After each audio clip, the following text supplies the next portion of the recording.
గురుకుల పాఠశాలలో చదువుకున్న రోజులవి. ప్రతిరోజు ఉదయాన్నే లైన్లో నిలబడి ప్రార్థన చేయడం, simple dress, simple food, simple జీవితం, కానీ డిసిప్లిన్ మాత్రం అక్కడే నేర్చుకున్నానని చెప్పొచ్చు. ఆ రోజుల్లో ఫోన్ లేదు, టీవీ లేదు, అంతకన్నా లగ్జరీ అసలు లేదు. కానీ వాల్యూస్ మరియు వ్యక్తిత్వం నేర్చుకున్నది అక్కడే. స్నేహం అనే పదానికి అర్థం కూడా తెలిసింది అక్కడే. అందరూ కలిసి తిరగడం, అందరూ కలిసి చదవడం, అందరూ కలిసి గెలవడం కూడా నేర్చుకున్న క్షణాలవి.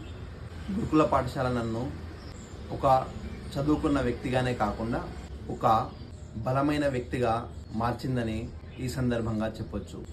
నేను ఈరోజు ఇలా ఉన్నానంటే కారణం నేను గురుకులలో నేర్చుకున్న జీవితం అని కూడా చెప్పొచ్చు.